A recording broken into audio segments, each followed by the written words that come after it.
presenta. A partir de este momento, todas las voces se unen en una sola señal. RCR presenta Conexión 750 con María Alejandra Trujillo.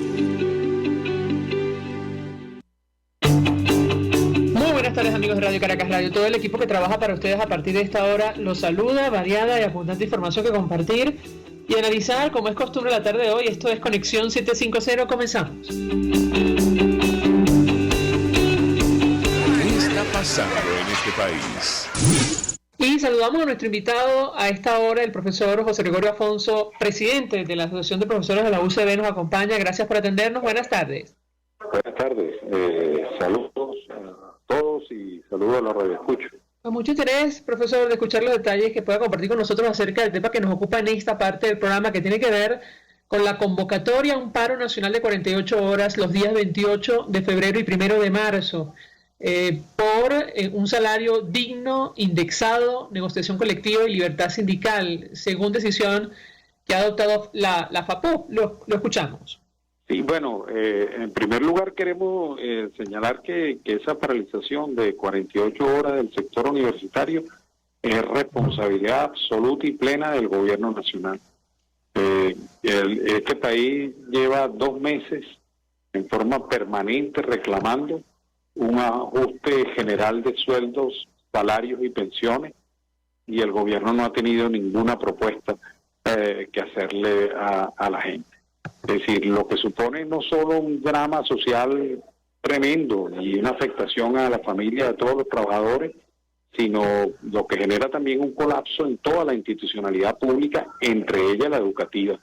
Nuestras universidades quedándose sin profesores, renunciando ante los salarios precarios, y bueno, entonces esto es una consecuencia de un gobierno que conduce a la profundización de un conflicto laboral que pudiera resolverlo llamando a los actores y haciendo alguna propuesta.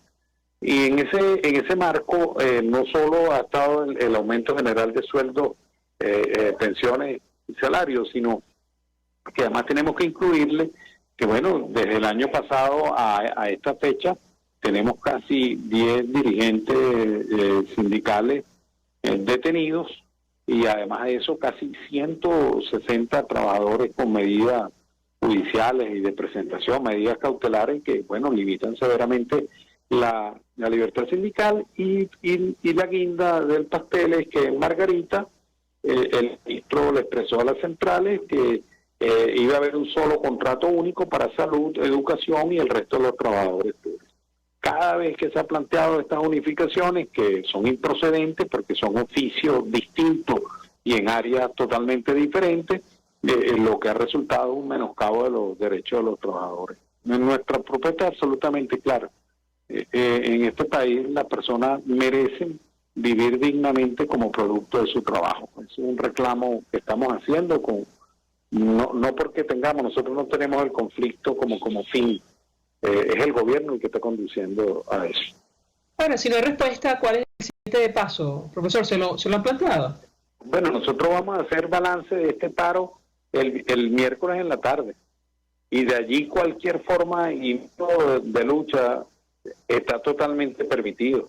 Ya ha habido suficiente tiempo reclamando algún entendimiento y haciéndolo público y buscando las vías, y el gobierno a eso ha estado oído sordo. Cualquier otra acción puede haber. Hay muchas en el tintero. Hay quienes han hablado de un paro nacional, con otros sectores. Todas ellas están dentro de la posibilidad y el balance que hagamos nosotros de cada una de nuestras acciones. Nosotros lo que sí podemos ratificarle al país es nuestra decisión firme, y esa decisión firme que además es racional y es consciente. Nosotros estamos claros que medidas como esta en algunos sectores, por ejemplo, nuestros estudiantes, tiene una afectación sobre ellos, porque pese a todo el deterioro que ha tenido la universidad, nosotros nos hemos mantenido dando clases, con lo cual nadie puede sospechar que nuestra vocación no es dar clases. Nosotros trabajamos en otros lugares para financiar nuestra existencia en la universidad. Pero esta es la realidad que tenemos y estamos decididos. Es decir, Aquí no es verdad que no hay dinero para aumento de salario. Nosotros estimamos, diferentes economistas de la universidad lo han manifestado, por encima de 28.000 millones de dólares como ingreso nacional para el año 2023. Bueno, lo que tienen que establecer las prioridades tienen que ser la gente y la posibilidad de vivir dignamente. Ahora, justo quería preguntarle, porque Jesús Mendoza, presidente de la FCU de la Central, escribió en su cuenta en Twitter: veo con preocupación que de nuevo la FAPUB y la Asociación de Profesores de la Universidad Central tomen el paro como una acción de lucha. Los estudiantes siempre estaremos del lado de la lucha salarial de nuestros profesores y lo hemos demostrado acompañándolos en las calles, pero jamás apoyaremos las paralizaciones. ¿Qué responde usted a un mensaje de esta naturaleza?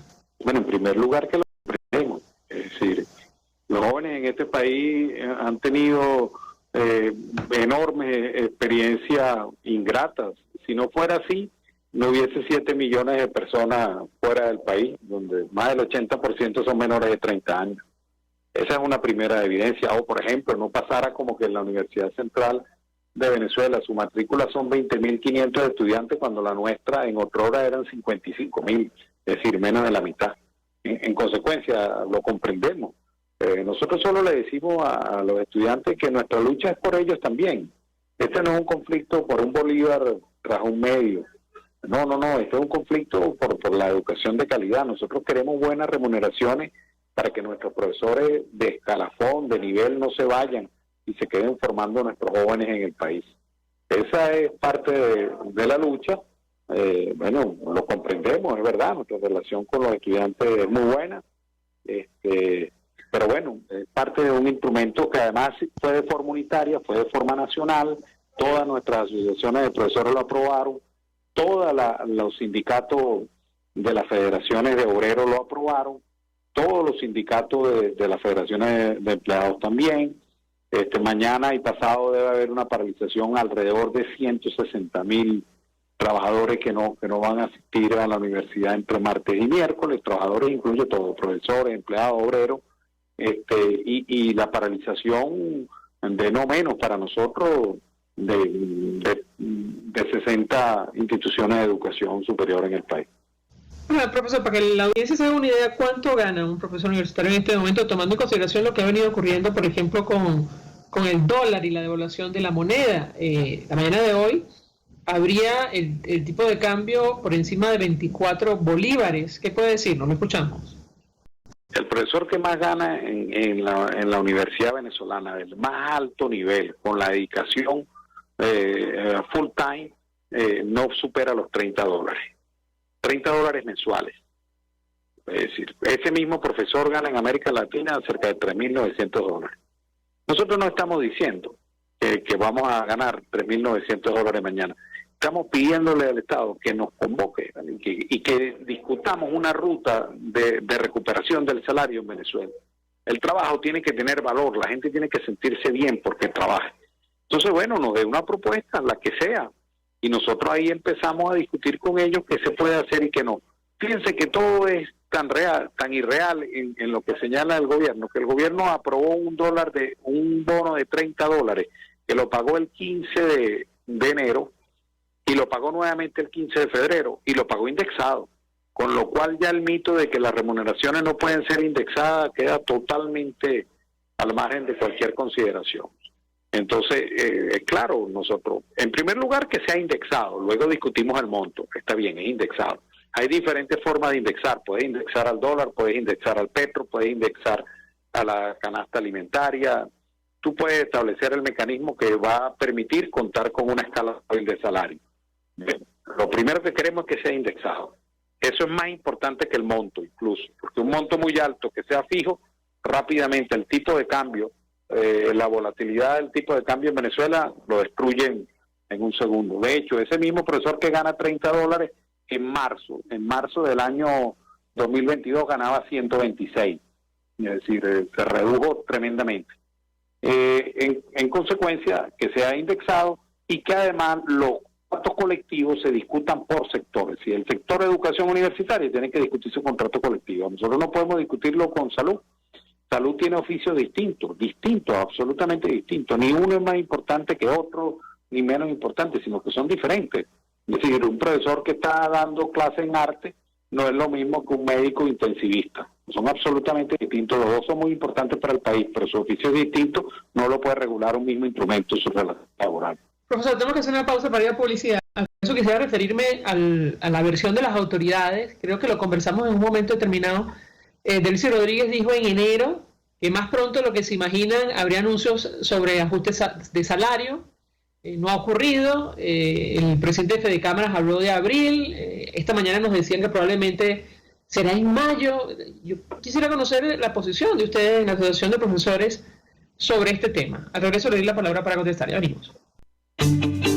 Usted está viendo Conexión 750 con María Alejandra Trujillo. Solo por RCR 750, porque lo bueno une. Seguirnos en nuestras redes sociales. En Twitter, @RCR750. La radio que se ve. Mensaje del ingeniero José Peraza, tesorero del FONPRES CIB. Estimado colega ingeniero arquitecto y profesional afín, el Colegio de Ingenieros de Venezuela y el Fondo de Provisión Social, preocupado por la salud de tu familia, ha diseñado un sistema de salud integral que coloca a tu disposición y que contiene asistencia primaria de salud, ambulancia, hospitalización, cirugía, oftalmología, dermatología, fisioterapia, psicología, odontología, farmacia y funerario. Para mayor información, visítanos a nuestros portales cib.net.be, fonprescib.net.be, Colegio de Ingenieros de Venezuela, construyendo futuro. La gran estilista Teresa está al frente de su salón de belleza Tarena, con su maravilloso equipo de profesionales peluqueras y manicuristas. En el salón de belleza Tarena siempre vas a lograr el look de la mujer bonita. Está en la planta alta del Centro Comercial Galerías Prados del Este. Ven para que te consientan. Pide tu cita por el 0414-222-6577. Salón de belleza Tarena. Atención como tú lo mereces, con todo cariño. Pretty Woman. Desde los sectores populares del país se escucha una clara señal. Es el radar de los barrios. Evelyn Martínez y la red de ciudadanos le invitan a identificar amenazas, ubicar soluciones y hacer seguimiento eficiente a las problemáticas de cada sector. Un espacio contra la polarización donde se construye de abajo hacia arriba y de adentro hacia afuera. El radar de los barrios, de lunes a viernes, a partir de las 10 de la mañana, solo por RCR 750 AM. RCR 750 AM, porque lo bueno une. El poder de la comunicación en tus manos. Conexión 750 con María Alejandra Trujillo. Solo por RCR 750, la radio que se ve. Continuamos, amigos, en Conexión 750 hablando acerca de este paro de 48 horas que han convocado a los profesores universitarios. Nos acompaña el presidente de la Asociación de Profesores de la UCB, José Gregorio Afonso. Yo les daba una inquietud acerca de la versión oficial sobre un supuesto ajuste de salario. En enero, Delcy Rodríguez dijo que más pronto de lo que se imaginan habría un anuncio en torno a este tema. No ocurrió. ¿Qué puede decirnos, profesor? Lo escuchamos. No, fíjate, tú hiciste en el segmento anterior una cronología que ya iba acercándose a mayo. Esperemos que no haya una nueva noticia que hable de julio. Cuando la vicepresidenta de la República, Delcy Rodríguez, señaló que más pronto de lo que esperábamos iba a haber una oferta presidencial sobre el tema salarial, fue incumplida. El problema es que la arbitrariedad como método no es productiva, así no ha generado beneficios al país. Ese anuncio en que se tradujo, en que el domingo 15 de enero, con el sistema patria cerrado, que no hable los domingos, lo abrieron para transferirle a los trabajadores de la administración pública el equivalente a $30 en bolívares. En esos momentos fue 580 bolívares los activos y 415 los activos a los jubilados. Entonces no hubo tal anuncio salarial. Lo que hubo fue un bono que no lo anunciaron ni siquiera, lo transfirieron.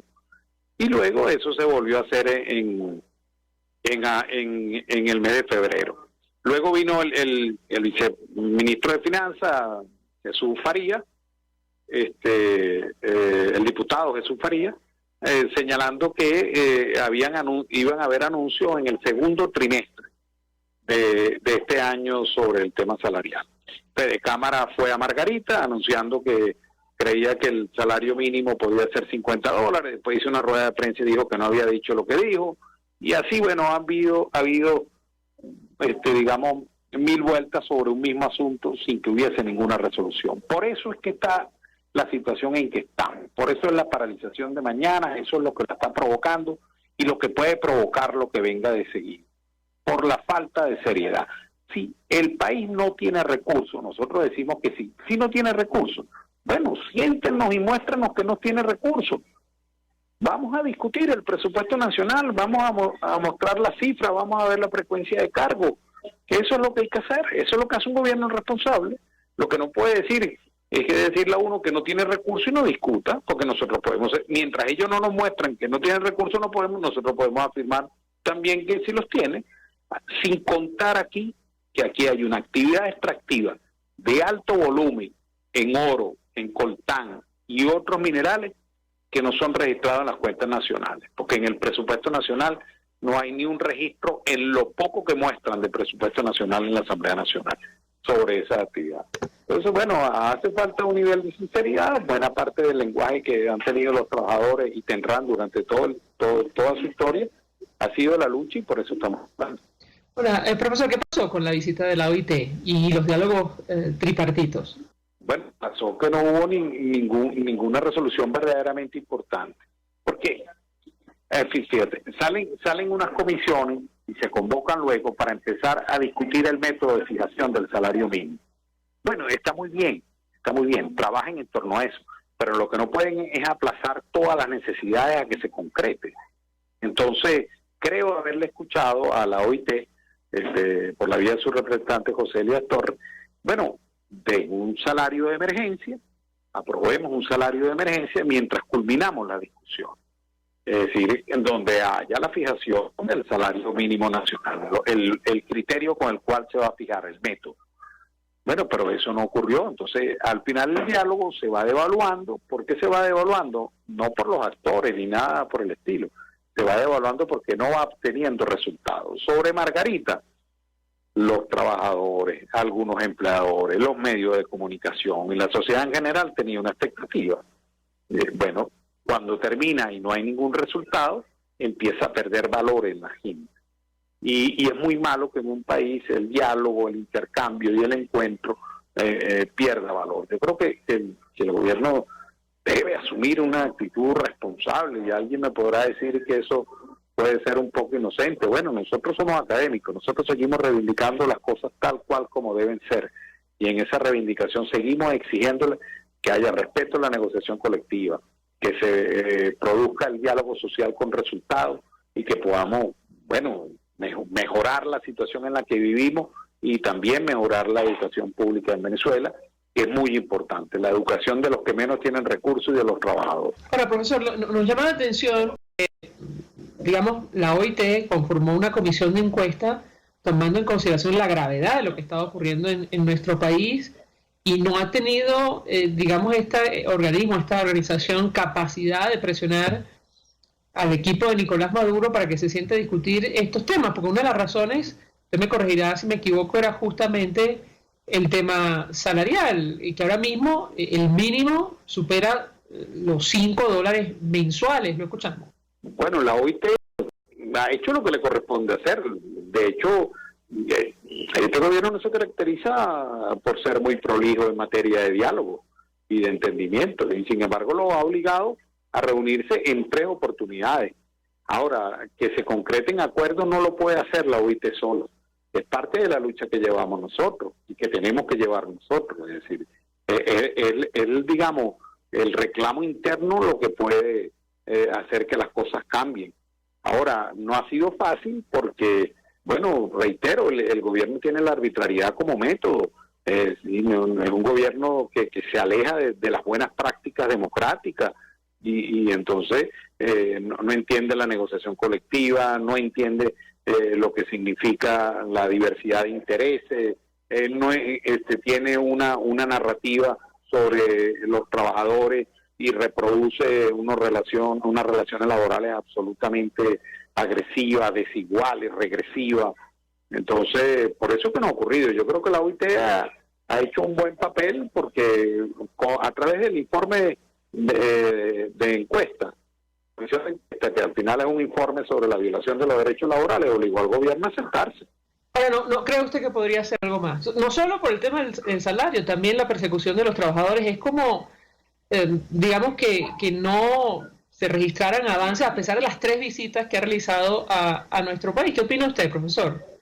Bueno, yo te voy a decir lo que es el argumento. Te voy a dar la versión del gobierno, es que los aumentos no se dan porque eso generaría mayor liquidez monetaria y eso tiene presión inflacionaria.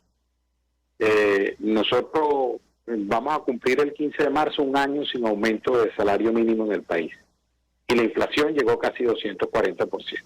Entonces, esa hipótesis, la información anualizada, es una hipótesis, si estuviéramos en un aula de clase, que decirle que es una hipótesis nula, no tiene referencia empírica que la sustente. Y la versión que tenemos nosotros es que, bueno, los gobiernos autoritarios, es decir, a partir de lo que fue la experiencia en agosto del año pasado, donde tuvo que echar para atrás en el pago del bono fraccionado, del bono vacacional, en su convicción de que aquí no puede haber ningún resultado de decisión de gobierno que sea producto del reclamo de la gente, sino como una concesión que ellos dan. Bueno, si opta por mantener las cosas como están para tratar de no consolidar un elemento que pueda generar en la gente la sensación de que su lucha y su reclamo vale la pena y seguir manteniendo la imagen de que haga lo que se haga, todo en Venezuela va a seguir siendo igual siempre. Y bueno, eso no es verdad, eso ni va a ser verdad, no es verdad ni siquiera porque lo digan ellos, sino porque así no ocurre en ninguna, ni ha ocurrido en ninguna latitud del mundo, ni ocurrirá. Es decir, la historia es un asunto dinámico y el poder no solo obedece a la lógica de quienes están en él, sino también a lo que de lo que estamos en la sociedad en general podamos lograr con nuestra acción. Finalmente, profesor, la Alianza Sindical Independiente de Venezuela así está proponiendo un salario mínimo de emergencia de $50, que no cubre la canasta alimentaria, mucho menos, la canasta básica familiar. ¿Qué opinan ustedes? Bueno, en primer lugar, nosotros no tendríamos por qué estar en desacuerdo con eso. Es decir, pero eso tiene que presentarlo el gobierno, es decir, $50 y qué. $50 y qué. Es decir, ¿en qué vamos a trabajar? ¿Cuál es la ruta para recuperar una remuneración que sea justa? Porque yo te puedo decir, si $1.9 es el ingreso mínimo diario requerido en cualquier parte del mundo para estar por encima del umbral de la pobreza, según el Banco Mundial, bueno, ese también puede ser un medio para decir que no son 50, sino son 60, o son 80. Si Fede Cámara dice que pueden ser hasta 80. Bueno, está muy bien. El tema es sentarse a discutir una ruta de recuperación del salario. Si me vas a trabajar 50 ahorita, con base a lo que son los precios del petróleo, con base a lo que es la recaudación de tributo, esos 50 lo voy a revisar cada 3 meses. Al mismo tiempo voy a discutir las contrataciones colectivas por sector y voy a mejorar la seguridad social de los trabajadores. Es decir, tiene que ser una discusión integral, responsable. Es decir, que muestre un camino de recuperación, si no es simplemente un asunto por salir del paso. Profesor José Gregorio Afonso, gracias por atendernos, acompañarnos estos minutos, presidente de la Asociación de Profesores de la Universidad Central de Venezuela, prestando opinión y análisis acerca del tema que debatimos en esta parte del programa, que tiene que ver con la situación del salario, que es una de las justificaciones para la convocatoria a un paro nacional de 48 horas, los días 28 de febrero y 1 de marzo, en el sector universitario. Nosotros vamos a la pausa, ahora eso venimos con más. Estás en sintonía de Conexión 750 con María Alejandra Trujillo, solo por RCR 750, porque lo bueno une. Puedes seguirnos en nuestras redes sociales. En Twitter, @RCR750. La radio que se ve. Mensaje del ingeniero José Peraza, tesorero del FOMPRES CIB. Estimado colega ingeniero arquitecto y profesional afín, el Colegio de Ingenieros de Venezuela y el Fondo de Previsión Social, preocupado por la salud de tu familia, ha diseñado un sistema de salud integral que coloca a tu disposición y que contiene asistencia primaria de salud, ambulancia, hospitalización, cirugía, oftalmología, dermatología, fisioterapia, psicología, odontología, farmacia y funerario. Para mayor información, visítanos a nuestros portales cib.net.be, fomprescib.net.be, Colegio de Ingenieros de Venezuela, construyendo futuro.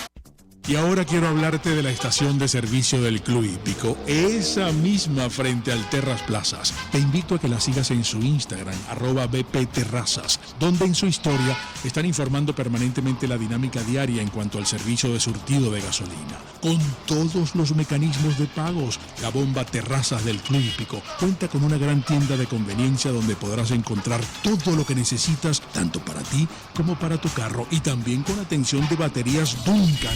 Estación de servicio Terrazas del Club Hípico. Calidad y servicio de primera clase.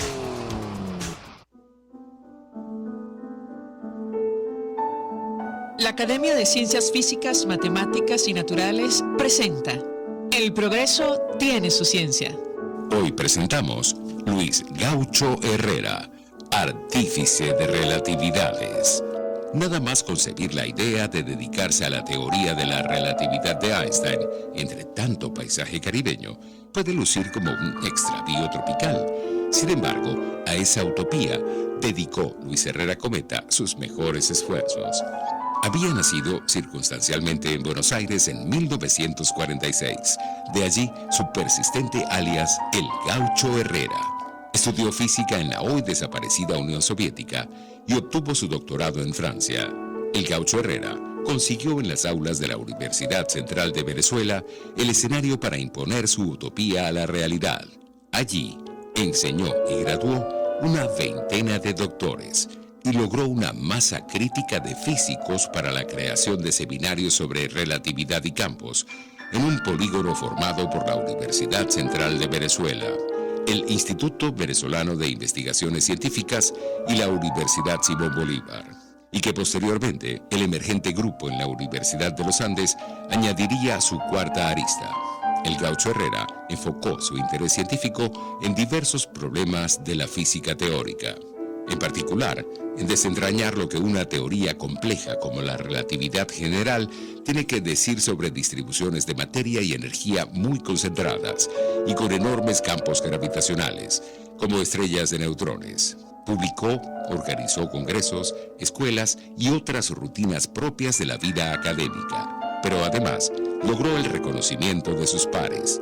Obtuvo el prestigioso premio Lorenzo Mendoza Fleury de la Fundación Polar, el Premio Nacional de Ciencias y el Premio Fundación Juan Alberto Olivares de la Academia de Ciencias Físicas, Matemáticas y Naturales.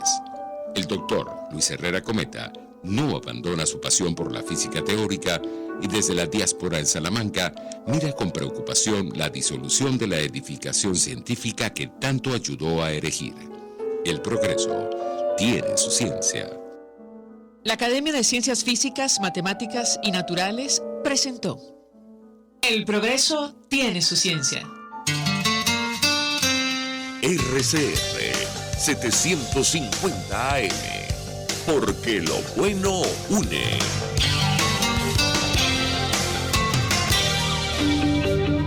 María Alejandra Trujillo te acompaña en Conexión 750, solo en RCR 750, la radio que se ve.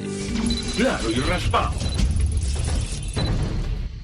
Continuamos, amigos, en Conexión 750 y saludamos al embajador Sadio Garavini, doctor en Ciencias Políticas. Él fue embajador de Venezuela ante varios destinos. Embajador, gracias por atendernos. Muy buenas tardes. Buenas tardes, María Alejandra, y buenas tardes a todos los que nos escuchan. Con mucho interés de conocer su opinión y análisis acerca del tema que nos ocupa. Se cumple un año de la guerra que inició Rusia contra Ucrania y yo le pediría un comentario acerca de lo que ha ocurrido hasta el momento, el balance. La verdad que mucha preocupación, y lo hemos comentado con otros invitados, luego del anuncio de Rusia de suspender el acuerdo nuclear con los Estados Unidos. ¿Qué puede decirnos, embajador? Lo escuchamos. Bueno, a un año de distancia ya ahí se pueden hacer algunas conclusiones. La primera sería que el cálculo de Putin, el primer cálculo de Putin, que era invadir Ucrania, y él estaba seguro que en una semana, y muchos, por cierto, en Occidente también pensaban que en una semana llegaría a la capital, a Kiev, y que Zelensky estaría asilado en algún país occidental. Y eso evidentemente, por cierto, ¿cuál era el objetivo? El objetivo era imponer en Kiev un gobierno prorruso con un presidente títere, una especie de Quisling, recordando el nombre de aquel que fue un títere de Hitler en Noruega durante la Segunda Guerra Mundial. Eso era el primer objetivo. No le resultó, evidentemente, por la reacción. También pensaba Putin, otra equivocación, que el Occidente, o sea, la alianza occidental de Estados Unidos con Europa y los países en términos de sus aliados, se habrían dividido en posiciones distintas, algunos más suaves, que habría habido sí sanciones económicas, pero no más allá. Y otra cosa que el mal cálculo de Putin fue pensar que con esto iba a asustar a los países que todavía no estaban en la OTAN, y con la intención de alejar, estoy hablando de países europeos, de alejar de las fronteras rusas la alianza de la OTAN, y en cambio sucedió todo lo contrario, que lo primero que hicieron Finlandia y Suecia, que eran dos países neutrales históricamente, Suecia desde 1815 y Finlandia desde la Segunda Guerra Mundial, bueno, lo primero que hicieron fue pedir el ingreso a la OTAN. Ahora, dicho esto, hay que recordar también que Putin entonces cambió su primer objetivo, fracasó, y entonces está en el segundo objetivo. El segundo objetivo es ocupar el máximo posible de la región del Donbass, o sea, Donetsk y Lugansk, y asegurar así también la ya ocupada Crimea. Bueno, esto es lo que está sucediendo en este momento a nivel militar, o sea, Rusia tratando de ocupar espacio en estas regiones, y Ucrania, que ha tenido, por cierto éxito en recuperar algo de ese territorio. Ahora, dicho esto, el problema está que algunos se preguntan, bueno, pero ¿cómo podría solucionarse esta situación? Recordemos que lo que ha hecho Rusia es gravísimo para el sistema internacional de la post-Segunda Guerra Mundial. O sea, uno de los miembros fundadores de las Naciones Unidas, uno de los miembros permanentes del Consejo Nacional, el Consejo de Seguridad Internacional, o sea, de las Naciones Unidas, una de las 5 potencias nucleares del mundo, ha violado burdamente la Carta de las Naciones Unidas, que en uno de sus artículos fundamentales define que ningún país puede utilizar la fuerza militar para cambiar las fronteras, para ocupar territorio de otro país reconocido internacionalmente, o sea, violar su soberanía, violar su integridad territorial, violar su autodeterminación del pueblo que quiere ser miembro de ese Estado. Bueno, todos esos principios y todas esas reglas Rusia las ha violado, abriendo, por lo tanto, al sistema internacional una nueva situación en la cual, que desgraciadamente, si Rusia lograra el objetivo de ganar esta guerra, vamos a llamarla así, bueno, tendríamos un nuevo sistema internacional que regresaría un poco al sistema internacional previo a la Segunda Guerra Mundial, y que recordaría más bien el siglo XIX, donde cualquier país tenía el derecho o asumía, consideraba que tenía el derecho de actuar con la fuerza con todos, con los vecinos o no vecinos más débiles. Y esto evidentemente sería un sistema internacional donde el derecho pasaría a segundo nivel o a tercero y la fuerza recobraría su relevancia.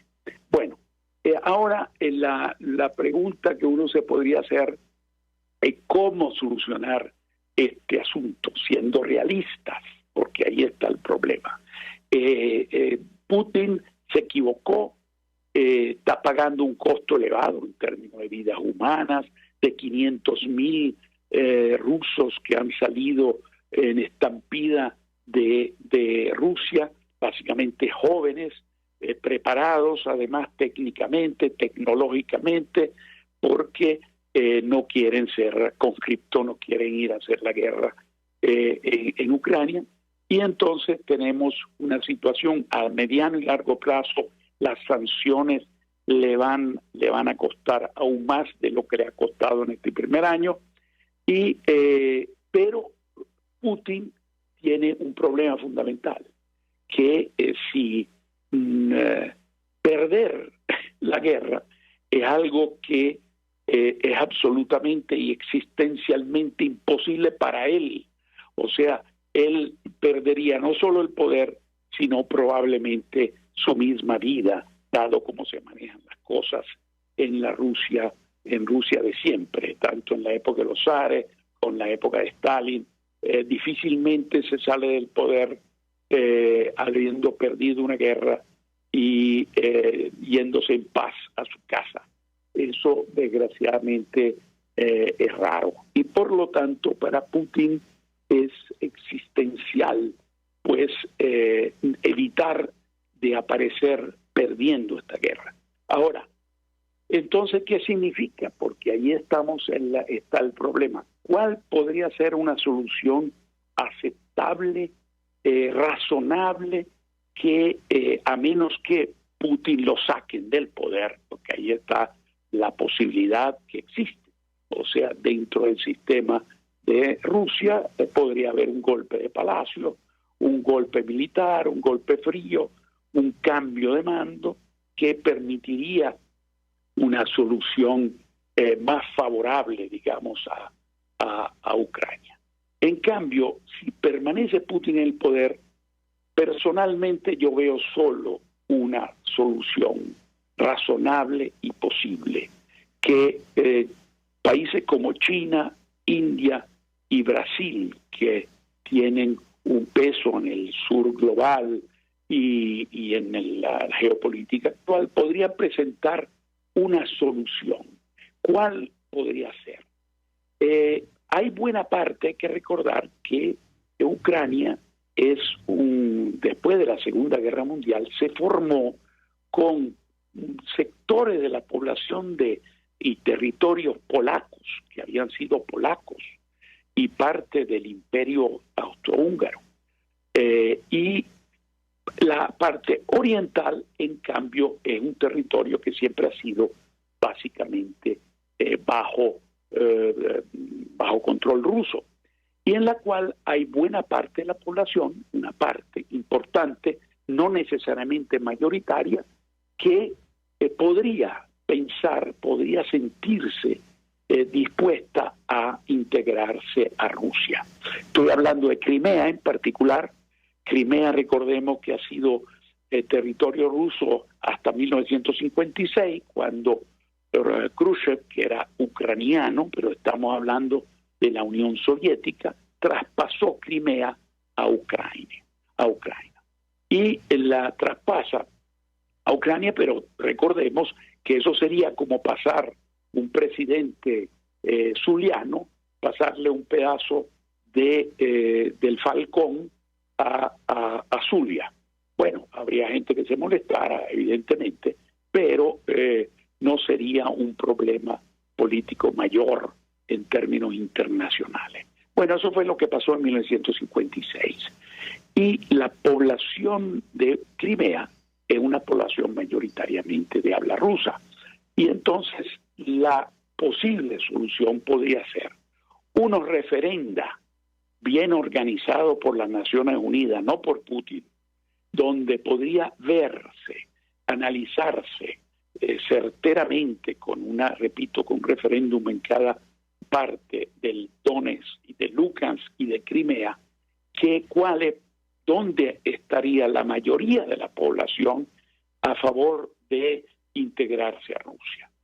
Y entonces allí podría llegarse a la conclusión que podría haber una rectificación territorial a favor de Rusia, pero solo en los territorios donde la mayoría de la población, a través de referenda organizados por las Naciones Unidas, lo definiera.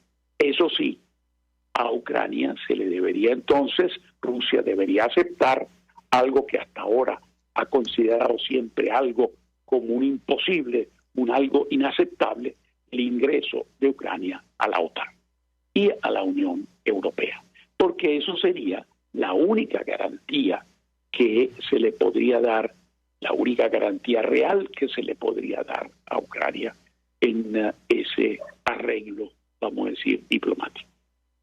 Tenemos que hacer una pausa por ir a publicidad, embajador, pero yo le dejo dos inquietudes. Una tiene que ver con la escalada de esta guerra a partir de esta declaración, insisto, de Vladimir Putin sobre la suspensión del tratado nuclear New START con los Estados Unidos. El presidente Biden, el presidente de Estados Unidos, respondió advirtiendo que es un grave error. ¿Cómo lo ve usted? ¿Le preocupa o no que se inicie un conflicto nuclear de grandes proporciones? Eso en primer lugar. Y en segundo lugar, el presidente Volodymyr Zelensky, en una locución a propósito del primer año de la guerra, ha dicho: la victoria es inevitable si nuestros aliados hacen sus deberes.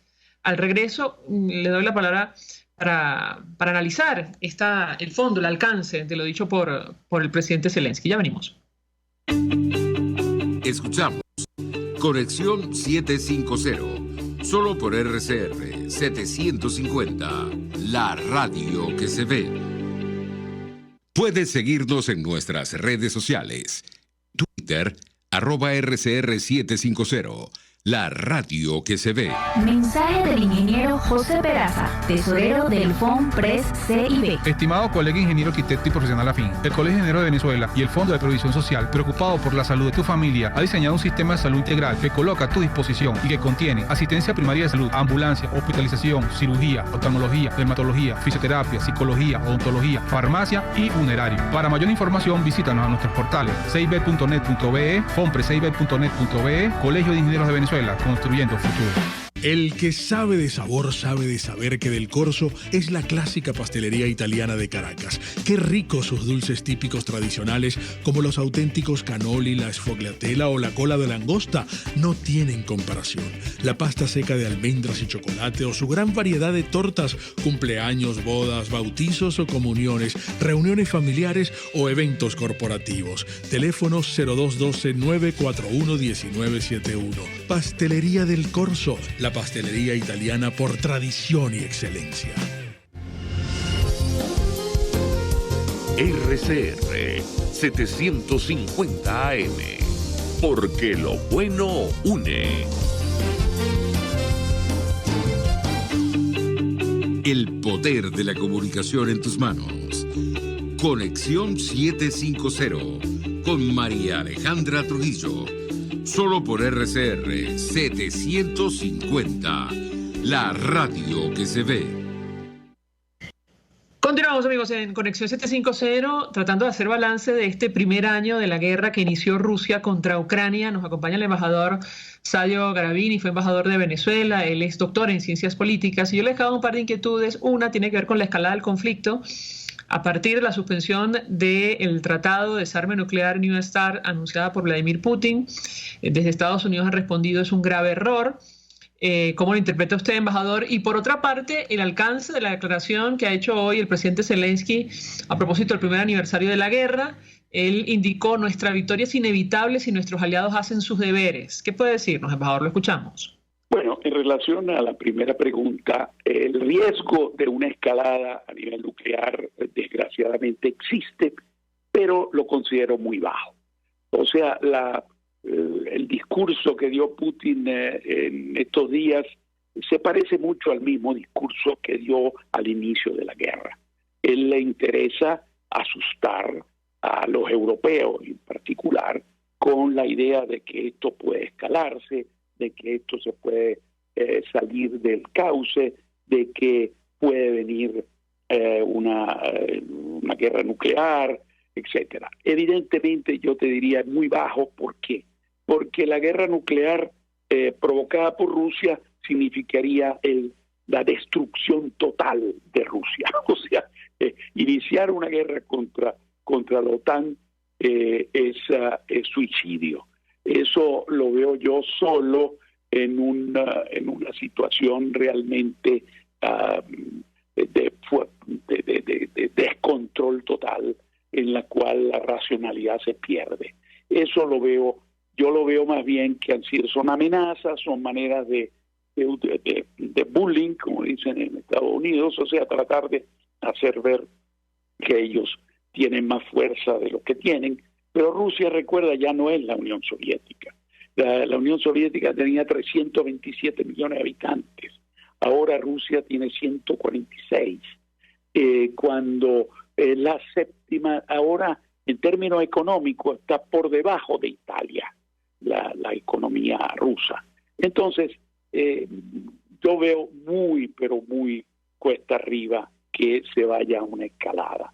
En términos del tratado, es una suspensión de un tratado en el cual uno de los tantos tratados nucleares que se han firmado entre la Unión Soviética y que Rusia mantuvo, que significa una reducción, o sea, se andaba buscando una reducción de las armas nucleares que ambos países tenían.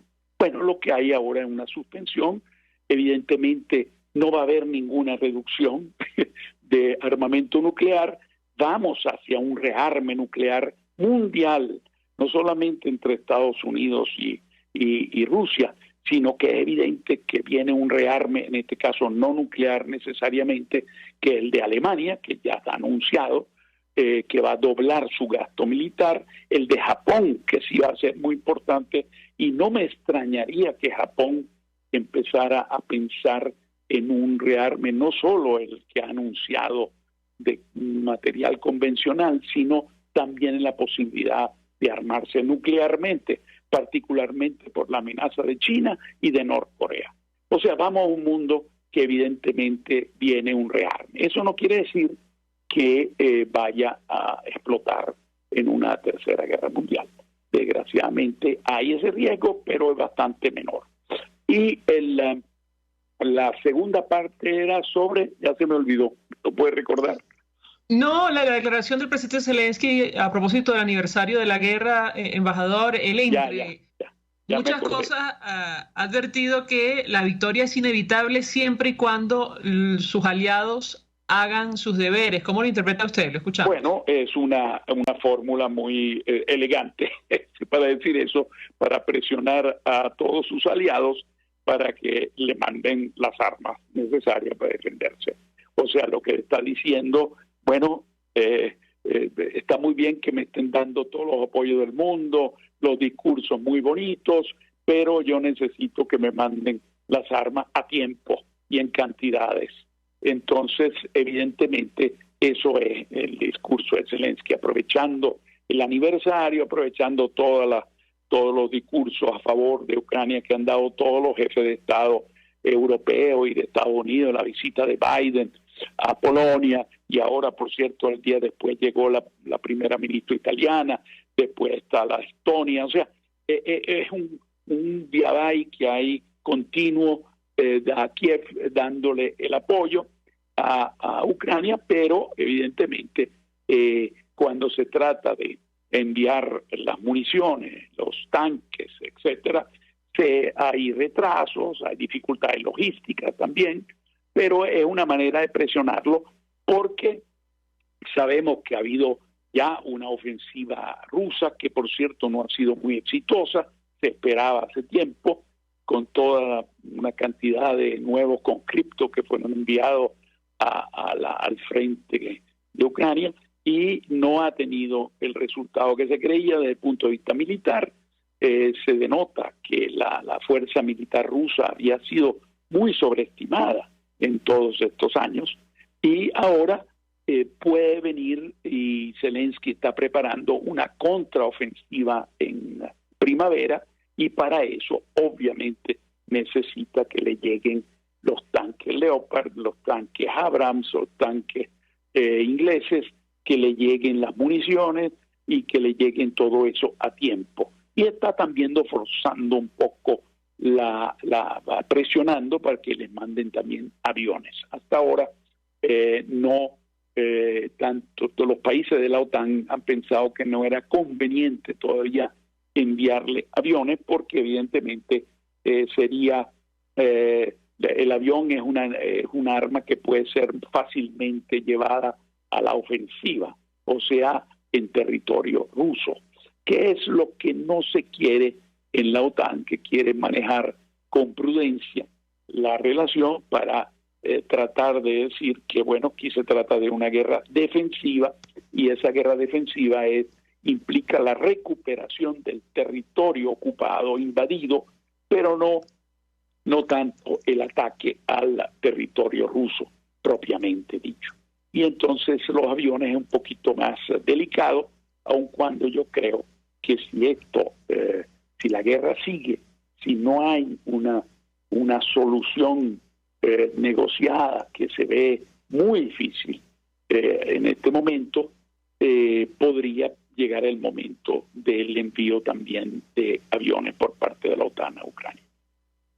Finalmente, embajador, el impacto que puede tener a estas alturas el apoyo de Nicolás Maduro a Rusia en el marco de este conflicto, nos han hecho notar otros analistas que de la retórica de absoluto respaldo inicial, bueno, parece que ha bajado el tono. ¿Cómo lo interpreta usted? Lo escuchamos. Bueno, simple prudencia, viendo que la guerra no se ha ganado como se pensaba en un blitzkrieg, como se decía en la Segunda Guerra Mundial, en una guerra fulminante, y por lo tanto, bueno, deja de hablar también, porque recordemos que los países de América Latina, con mucho cuidado, pero han votado todos, salvo el caso de Nicaragua y Cuba, creo que ha sido lo único que ha votado en contra en las Naciones Unidas. Los demás, la mayoría ha condenado la agresión ucraniana, y algunos se han abstenido, pero creo que son muy pocos si uno analiza.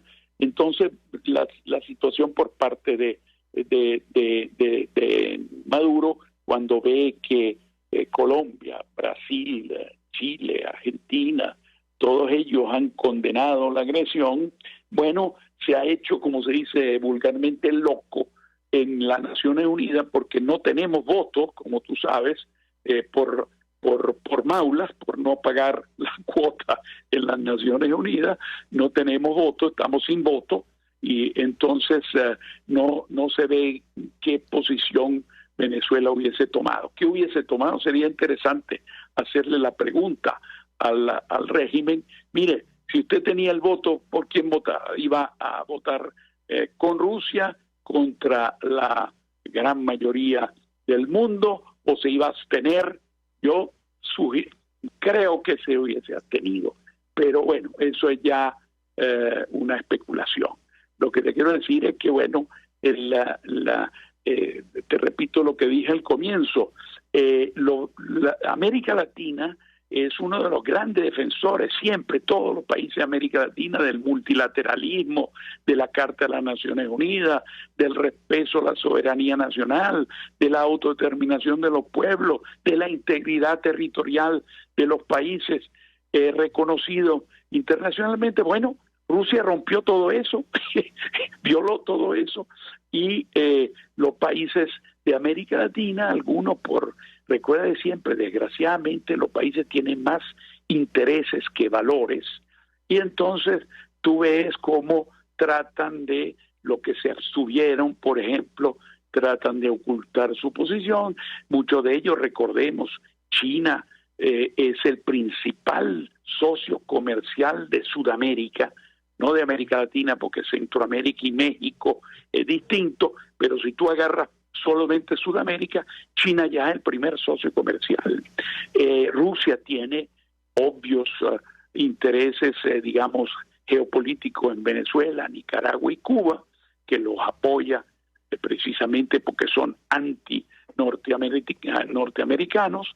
Bueno, entonces hay una situación en la cual hay esta situación en la cual algunos países se hacen los locos con la defensa de los principios que siempre habían defendido. Uno de ellos debería preguntarle al régimen, a Maduro, si hubiese la posibilidad, si está de acuerdo con la invasión y por lo tanto con la ruptura de la integridad territorial, la violación de la soberanía nacional de Ucrania y la ruptura de la violación de la Carta de las Naciones Unidas. Embajador Garavini, un millón de gracias por atendernos, acompañarnos estos minutos, expresando opinión y análisis acerca del tema que debatimos en esta parte del programa, tratando de hacer balance del primer año de la guerra que inició Rusia contra Ucrania. Nosotros nos despedimos y lo hacemos a nombre de Jaime Estares, de la Dirección General de la Estación, en la gerencia de producción Catherine Manzano, en la producción Jay Pacheco, en los controles Gregorio González, quien tuvo el placer de acompañarles, María Alejandra Trujillo.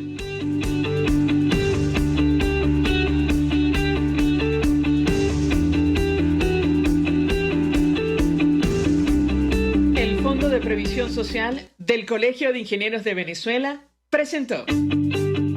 RCR presentó Conexión 750 con María Alejandra Trujillo. Solo por RCR 750. La